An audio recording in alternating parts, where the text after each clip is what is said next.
Dear students, कैसे हैं आप लोग। आशा करता हूँ आप सभी अच्छे होंगे। आज के लेक्चर में हम डेरिवेटिव का कोशेंट रूल देखने वाले हैं। लास्ट लेक्चर में हमने प्रोडक्ट रूल देखा था। उसमें हमने देखा था कि अगर दो फंक्शंस मल्टीप्लिकेशन में हैं तो उनका डेरिवेटिव किस तरह से फाइंड आउट करते हैं। हमने कुछ 4 या 5 प्रॉब्लम्स भी लिए थे। आज के लेक्चर में हम कोशेंट रूल देखने वाले हैं। अगर दो फंक्शंस डिवीजन में हैं, मतलब अगर एक फंक्शन न्यूमरेटर में और दूसरा डिनोमिनेटर में है तो उसका डेरिवेटिव कैसे लेते हैं। ठीक है, first of all u and v are the functions of x and then we can write its derivative as v into du by dx minus u into dv by dx upon v square। पर इसको याद कैसे रखेंगे। चलो u कहाँ पे है, numerator में, v कहाँ है, डिनोमिनेटर में। इसका डेरिवेटिव लेते समय इसको याद रखने के लिए हम इस तरह से याद रखेंगे, denominator into derivative of numerator minus numerator into derivative of denominator upon denominator square. Yes, अगर एक फंक्शन न्यूमरेटर में है और दूसरा डिनोमिनेटर में है तो उसका डेरिवेटिव निकालने के लिए हम क्या याद रखेंगे कि denominator derivative of numerator minus numerator derivative of denominator upon denominator square. Yes, एक बार और, denominator derivative of numerator minus numerator derivative of denominator upon denominator square. इसको अच्छे से याद कर लेंगे, ठीक है, ताकि हम हमारे सभी प्रॉब्लम्स जिसमें हमको कोशेंट रूल यूज करना है वहां पे हम ये वाला रूल यूज कर सके। ठीक है, चलो पहला प्रॉब्लम देखते हैं बाय यूजिंग कोशेंट रूल। ठीक है, सॉल्यूशन, यहाँ पे मैंने एक प्रॉब्लम लिखा हुआ है, you can see e to the power x minus 5 upon e to the power x plus 5। एक फंक्शन न्यूमरेटर में है, दूसरा फंक्शन डिनोमिनेटर में है, दोनों x के फंक्शन है। इसका मतलब है कि हम यहाँ पे कोशेंट रूल अप्लाई कर सकते हैं। चलो इस फंक्शन को डिनोट करते हैं y से। Let y is equal to e to the power x minus 5 upon e to the power x plus 5। As usual derivative निकालने के लिए बोला है, differentiate with respect to x d by dx of y that is equal to d by dx of e to the power x minus 5 upon e to the power x plus 5. You can see here one function is in the numerator and other is in the denominator and both are the functions of x. So we can apply here quotient rule and we can solve this problem very easily, but we use this formula only. क्या बोला है मैंने, d by dx of numerator upon denominator is equal to denominator। चलो लिखते हैं denominator. क्या है denominator में, e to the power x plus 5। फिर क्या है, d by dx of numerator, d by dx of numerator is nothing but e to the power x minus 5। बाद में क्या है, माइनस, फिर क्या लिखा है हमने, numerator. What is numerator, e to the power x minus 5 into, फिर क्या है, d by d x of denominator, d by d x of denominator क्या है, e to the power x plus of 5। Yes, upon क्या लिखा है, denominator square. चलो denominator लिखते हैं, e to the power x plus 5, इसका लिखेंगे स्क्वायर। चलो सिंप्लीफाई कर लेते हैं इसको, ज्यादा टफ नहीं, इजी है। So first of all what will be right here, e to the power x plus 5। यहां पे दो फंक्शन है, दोनों सब्ट्रैक्शन में है। ठीक है, तो डेरिवेटिव को हर फंक्शन के साथ सेपरेट कर देते हैं। देखते हैं क्या मिलेगा, d by d x of e to the power x minus d by d x of 5 minus e to the power x minus 5 into d by dx of e to the power x plus d by dx of 5 upon e to the power x plus of 5 whole square। Correct. सो यहां पे हमको क्या मिलने वाला, e to the power x plus 5 into d by dx of e to the power x is nothing but e to the power x। ठीक है, फॉर्मूले आप लोगों को याद हो गए होंगे। तो e to the power x का डेरिवेटिव हमेशा e to the power x होता है, माइनस 5 इज अ कांस्टेंट का डेरिवेटिव हमेशा 0। ठीक है, minus e to the power x minus of 5, यहाँ पे derivative of e to the power x is again e to the power x plus and derivative of 5 is again constant. Derivative of 5 is again 0 because it is constant. upon e to the power x plus 5 whole square.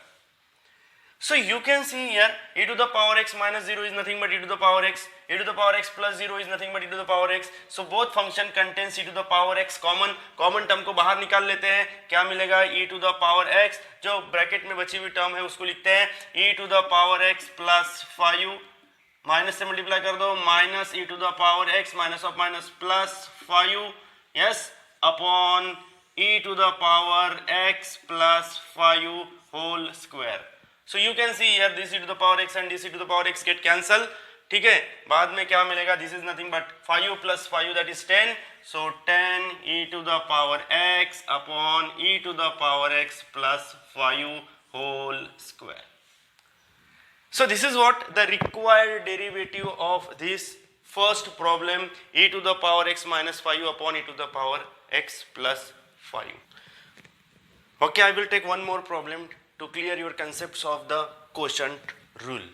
Okay, so I have written here second problem, and this second problem will definitely help you to understand the concept of this quotient rule, okay, clearly. ठीक है, so इसको denote करते हैं, let y is equal to square root of x plus 5 upon square root of x minus 5. चलो इसको solve करते हैं, differentiate करते हैं. Differentiate with respect to x.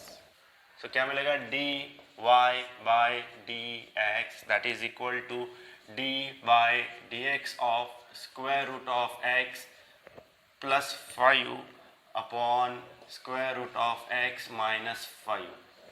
Again one function is in the numerator and another is in the denominator. So हम यहाँ पे फिर से हमारा quotient rule अप्लाई करेंगे.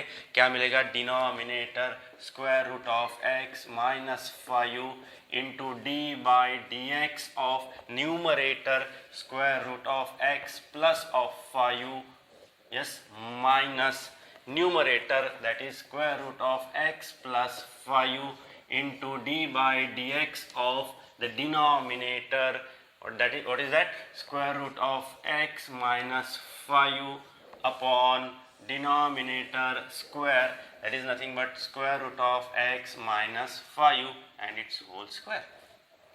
Correct? So this is equal to, again this function will be as it is, square root of x minus 5 into d by d x of root x. मैंने बताया था आप लोगों को कि एडिशन या subtraction में अगर दो फंक्शंस है और उनका डेरिवेटिव निकालना है तो हमको हर फंक्शन को डेरिवेटिव के साथ सेपरेट करना पड़ता है. कर देंगे यहाँ पे, लेकिन अभी वो एक वन बाय वन स्टेप नहीं लिखेंगे, डायरेक्ट लिखेंगे. What is the derivative of square root of x? Yes, the derivative of square root of x is nothing but 1/2 square root of x plus of derivative of 5 is always 0 because it is a constant term, minus square root of x plus 5 will be as it is. Again the derivative of root of x is nothing but 1/2 square root of x and the derivative of 5 is 0 upon square root of x minus of 5 whole square. ठीक है, हर time मेरा एक ही कहना रहेगा, फॉर्मूले अच्छे से याद कर लो. ठीक है, हम बेसिक फॉर्मूले का इस्तेमाल करके ही हमारे डेरिवेटिव को सॉल्व कर रहे हैं. चलो आगे बढ़ते. This is equal to, this will be as it is, you can see here, square 1/2 square root of x plus 0 is nothing but 1/2 square root of x and 1/2 square root of x minus 0 is nothing but again 1/2 square root of x. Means this both this term contains this term in common. yes, क्या रहेगा? वो common में रहेगा, तो common term निकाल लेते हैं. ठीक है, क्या मिलेगा? 1/2 स्क्वायर रूट ऑफ एक्स, क्या बचेगा यहाँ पे? Square root of x minus 5, इसको तो कॉमन निकाल लिया, minus square root of x minus of plus minus, यहाँ पे क्या रहेगा? 5 अपॉन, यहाँ पे क्या रहेगा? Denominator minus 5 whole square. So this root x and root x get cancel. ठीक है, minus 5 is nothing but minus 10.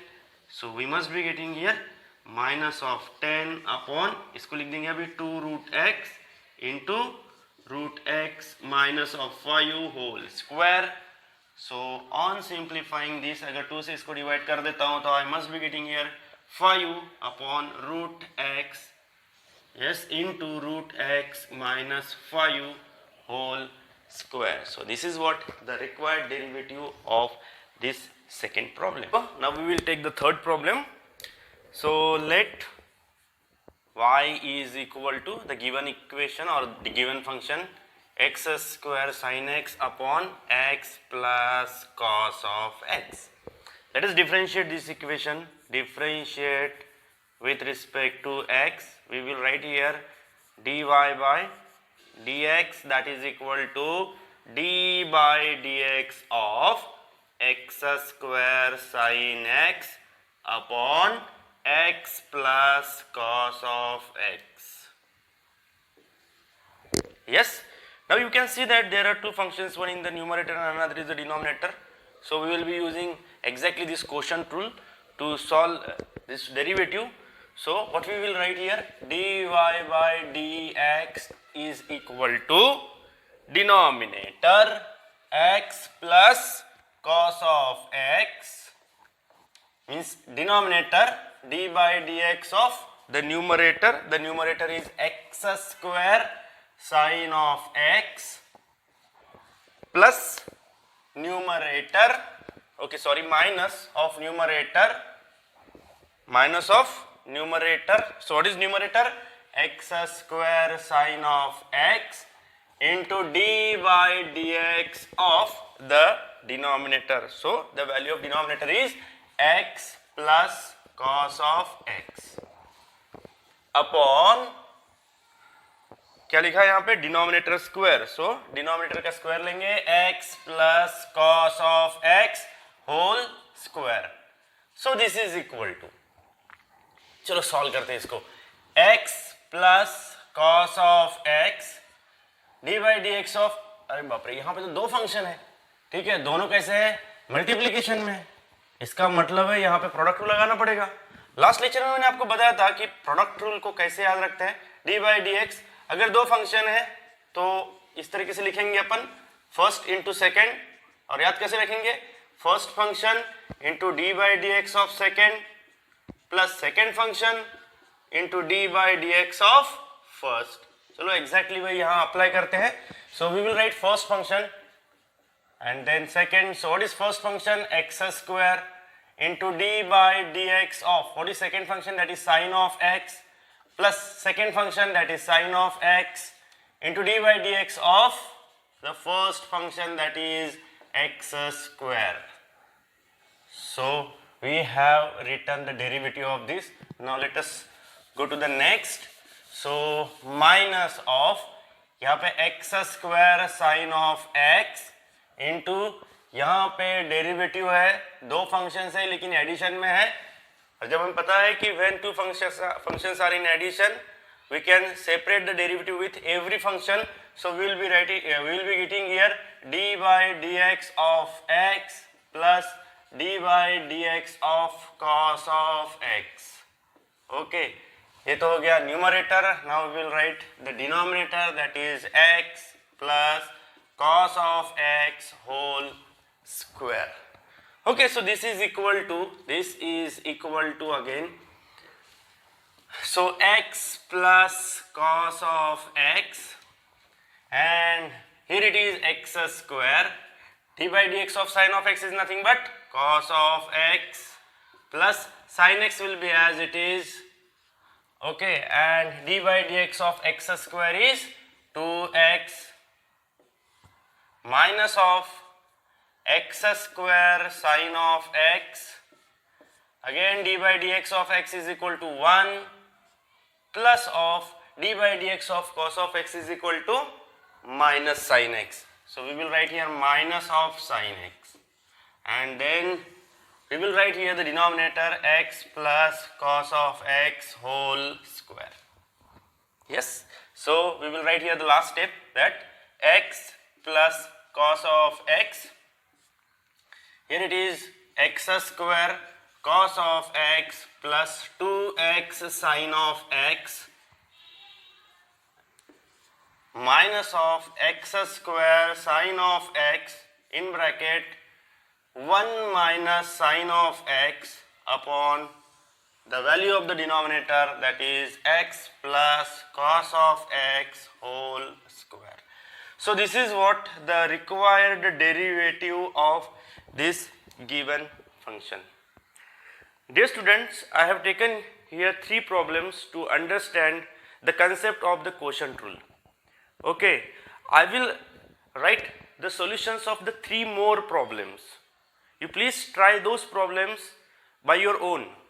Means you just try to understand those problems by your own, and I will give 5 more problems for your practice. Okay, so thank you very much for your kind cooperation. Thank you very much.